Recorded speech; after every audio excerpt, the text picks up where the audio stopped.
जिस स्टॉक के बारे में आज हम लोग बात करने वाले हैं वो है तिलक नगर इंडस्ट्रीज़ लिमिटेड। दोस्तों, मैंने ये स्टॉक लगभग 7 मार्च या 8 मार्च को मैंने ऑलरेडी इस स्टॉक का एक फंडामेंटल और टेक्निकल एनालिसिस का वीडियो अपलोड किया था यूट्यूब पर। आप लोग यहाँ देख सकते हैं। उस समय इसका भाव 205 रुपये चल रहा था और 3,941 करोड़ का मार्केट कैप था और 0.33 का डेट टू इक्विटी रेशियो था। तो 7 मार्च को यानी लगभग 8 महीने पहले इस वीडियो को मैंने डाला था और तब से लेकर अब तक ये आपका पैसा, जिन लोगों ने भी पैसा इसमें लगाया होगा, उनका पैसा लगभग डबल से भी ज़्यादा हो रखा है। क्योंकि 416 का 206 के मुकाबले, 204 के मुकाबले 416 का भाव और 4,000 करोड़ के मुकाबले 8,000 से भी ऊपर का करोड़ का मार्केट कैप की कंपनी ये बन चुकी है। और उस समय 0.33 का डेट टू इक्विटी रेशियो था, अब 0.13 का डेट टू इक्विटी रेशियो है। तो आप मतलब ये मान सकते हैं कि उस समय से कंपनी का परफॉर्मेंस भी अच्छा रहा है, चाहे वो फंडामेंटल की बात करें या टेक्निकली। जिस समय मैंने बताया था, तो जिस समय मैंने ये वीडियो डाला था उस समय मैंने इसके टेक्निकल एनालिसिस पे ये साफ साफ बताया था कि 200 डेमा का ब्रेकडाउन जरूर दिख रहा है, लेकिन यहाँ पे मल्टीपल सपोर्ट होने के चलते ये कहीं ना कहीं से इसे रिवर्स लेना था, रिवर्सल आना था वहाँ पे। और ठीक मैंने जैसा अनुमान लगाया था उस समय, ठीक उसी तरह से बस उस जगह से एक अच्छा खासा रिवर्सल आपका दिखा है। तो देख सकते हैं यहाँ इस जगह पर मैंने इस वाले कैंडल पे बताया था, ये 7 मार्च का ये वो कैंडल था जहाँ पे मैंने आप लोगों को ये वीडियो मैंने अपलोड किया था।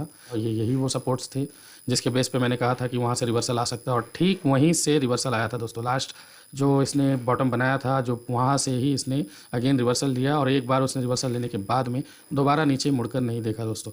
उसके बाद एक फेज़ जरूर लंबा कंसोलिडेशन हुआ था, जो एक रेंज पे फंसा रहा था, जो 200 से लेकर 260 के बीच में इसने काफ़ी समय बिताया था। और उसके बाद जब ये निकला वहाँ से तो कंटिन्यू अभी आप देख सकते हैं 421 के भाव तक ये चल गया है। और आप ये क्लियरली देख सकते हैं कि जिन्होंने भी अच्छे कंपनीज़ के फ़ायदे ना दोस्तों यही होता है कि अगर अच्छा फंडामेंटल है तो उसे वो कितना नीचे जाएगा, अरे जीरो नहीं होने वाला है, तो उसे ऊपर आना ही है। अब वो कहाँ से रिवर्सल लेता है ये बहुत बड़ा मैटर करता है। अगर फंडामेंटल अच्छे हैं तो उसे कहीं ना कहीं से सपोर्ट लेकर रिवर्सल आना ही पड़ेगा। और ऐसे कंपनी के फंडामेंटल जो लगातार सुधर रहे हो उसमें तो फिर आपका कॉन्फिडेंस और बढ़ जाता है ना। तो देखिए, अभी जिनका पैसा डबल हो गया, अभी 422 पे ट्रेड हो रहा है, ठीक है। करंट वैल्यू जो है इसका 422 पे है। क्या करना चाहिए आप लोगों को? क्या यहाँ से ये और ऊपर जा सकता है या फिर ये कहीं ऐसा तो नहीं कि यहाँ से ये वापस से नीचे की तरफ में आने का प्लान हो रहा हो? तो पहले ना देखते हैं कि फंडामेंटल हम लोगों को क्या बता रहा है। कि अगर कहीं फंडामेंटल में अगर मान लीजिए किसी तरह का ओवर वैल्यूएशन दिख रहा है तो पहले हम लोग इस पर विचार करेंगे। पहले हम लोग फंडामेंटल देख लेते हैं। तो दोस्तों, ये बेसिक क्या करती है इसके बारे में तो मैंने लास्ट वीडियो में भी बताया था, तो वो वहाँ जाके आप देख सकते हैं। तो फिलहाल हम लोग बेसिक इसके फंडामेंटल पे सीधे हम लोग चलते हैं। इसके क्वार्टरली रिजल्ट वगैरह कैसा चल रहा है, वैल्यूएशन वाइज एक रिजल्ट कैसा कर पा रहा है। देखिए, अपने पीयर्स में भी आप देख सकते हैं ना कि इसका पी मल्टीपल जो है बाकी के मुकाबले काफ़ी सस्ता है। अभी भी इसका इंडस्ट्री पी के आसपास पे ही ये कर रहा है कारोबार। कि यानी कि पहला इंडिकेशन तो यहाँ ये मिल गया है कि भाई अभी अगर मान लीजिए अगला 2 रिजल्ट और अच्छा आ जाता है तो अगेन यहाँ से जितना अच्छा रिजल्ट आएगा उतना यहाँ से भाग सकता है। नीचे गिरने का चांसेस बहुत कम है अगर इसके करंट पी वैल्यूएशन के हिसाब से इसके इंडस्ट्री के पी से कंपेयर करें तो, ठीक है। अब चलिए हम लोग क्वार्टरली रिजल्ट देख लेते हैं। क्वार्टरली रिजल्ट में क्या है, तो देखिए जिस समय मैंने इसे रिकमेंड किया था ना मार्च में, उस समय इसका जो आपका मार्जिन था ना वो 13-14 के आसपास बना हुआ था। अभी आप देखिए करंट 2 क्वार्टर में जबरदस्त 16%, 18% का प्रॉफिट मार्जिन आ रहा है। अभी जानते हैं दोस्तों ये क्यों हो रहा है? उस समय भी मैंने ये बताया था कि रशिया यूक्रेन का जो देखिए जितने भी लिक्योर बिजनेस है ना, उनका जो रॉ मटेरियल है वो अब बेसिकली आपका रशिया और यूक्रेन से ही आपका फुलफिल होता है। तो वैसे कंपनी से जब शॉर्टेज होता है ओवरऑल जो ग्लोबल मार्केट में, अगर उस रॉ मटेरियल का शॉर्टेज, क्योंकि उस समय दोनों के बीच में काफ़ी जोर घमासान हो रहा था, तो उसका इम्पैक्ट आपका मार्केट में आना था, जिसके चलते इनका जो मार्जिन है ना वो कहीं ना कहीं आपका इनका मार्जिन में असर डालता था, जिसके कारण पूरा का पूरा लिक्विड सेक्टर नीचे गिरा था, ठीक है। तो अभी जैसे जैसे वो उस जो वॉर है ना उसे जो मार्केट है वो डाइजेस्ट कर चुकी है। अब धीरे धीरे करके उनको भी तो धंधा करना ही है ना। कितने चलते जो रॉ मटेरियल जैसे जैसे सस्ता होगा वैसे वैसे इनका प्रॉफिट मार्जिन बढ़ने लगेगा। तो अभी देखिए 16% लास्ट जून क्वार्टर में इन्होंने 16% का प्रॉफिट मार्जिन किया था, अब 18% का प्रॉफिट मार्जिन हो गया है, ठीक है। और जिसके चलते आपका नेट प्रॉफिट में भी आपको अंतर साफ साफ दिख रहा होगा कि भाई नेट प्रॉफिट में भी वो ठीक वैसे का वैसे ही आपका आ रहा है, ठीक है। तो ये क्वार्टरली रिजल्ट का बात कर रहे हैं हम लोग। यहाँ पे ऐसा नहीं है कि आपका कि जैसे कि जून क्वार्टर में जरूर इनका मार्जिन बढ़ा था लेकिन सेल्स थोड़ा घटा था, लेकिन कंपैरेटिवली अगर आप देखें जून क्वार्टर से लास्ट जून क्वार्टर से कंपेयर करेंगे तो बिजनेस बड़ा ही था। लास्ट क्वार्टर के कंपेरिजन में गिरा था क्योंकि देखिए जून में इनका जो बेसिक सेल्स है ना दोस्तों, ये जो तिलक नगर इंडस्ट्री कंपनी है ना ये ब्रांड ही बनाती है, ठीक है। इनका जो मेन बिजनेस है सबसे ज़्यादा इनका लार्जेस्ट सेलिंग ब्रांड जो है वो आपका नेपोलियन ब्रांड ही है। तो कहीं ना कहीं जो ब्रांडी है ना वो बहुत गर्म चीज़ होता है। जिन लोगों को नहीं पता है उनको वो समझ ले, जो नहीं पीते हैं उनको पता होगा, जो लोग पीते हैं उनको पता होगा कि ब्रांडी जो है ना वो बहुत गर्म होता है।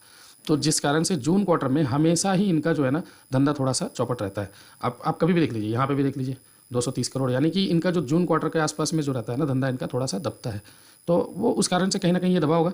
लेकिन ओवरऑल अगर आप देखें तो ओवरऑल में आपको यहाँ दिख रहा होगा कि ये कहीं ना कहीं इनका जो बिज़नेस है ये ग्रोइंग ही है। अगर आप क्वार्टरली की जगह में अगर आप ये के हिसाब से देखें, ईयर ऑन ईयर में देखें तो काफ़ी अच्छा ग्रोथ है। और प्रॉफिट मार्जिन अच्छा है, जिससे नेट प्रॉफिट में भी अच्छा खासा कन्वर्ट हो रहा है। तो फंडामेंटल के हिसाब से ये करंट वैल्यूएशन के इर्द गिर्द ही घूम रहा है, जो एग्जैक्ट इसका वैल्यूएशन होना चाहिए उसी के आसपास घूम रहा है। तो यहाँ से आप ये मान के चलिए कि 15-20% या 30% तक का गेन आपको और मिल सकता है।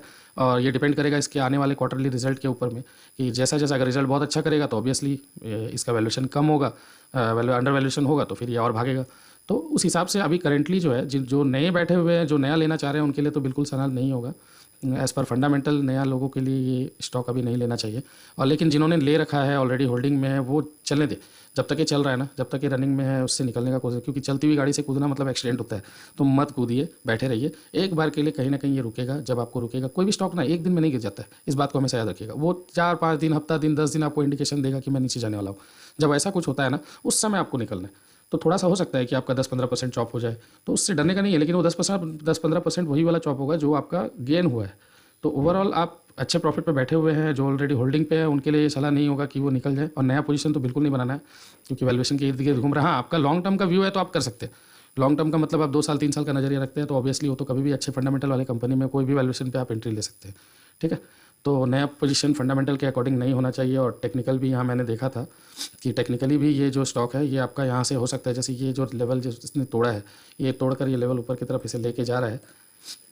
और काफ़ी लंबा कैंडल बन गया दोस्तों। पिछले 1 महीने में ये 280 से 426 तक का रेंज बना चुका है। तो कहीं ना कहीं मुझे लगता है कि इसे अब कुछ दिनों में, अभी नहीं, अगले 1-1.5 हफ्ते के अंदर में ये वापस से नीचे की तरफ में एक स्विंग, एक मतलब आपका नीचे आना चालू कर देगा।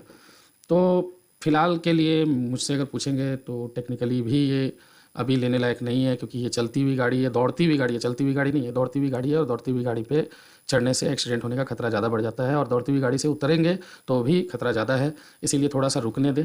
कहीं पे भी रुकेगा, उसके बाद ये नीचे की तरफ में आए, दोबारा से आपको मौका ज़रूर देगा। अच्छे अच्छे स्टॉक्स कई सारे हैं, इसी के पीछे मत भागे।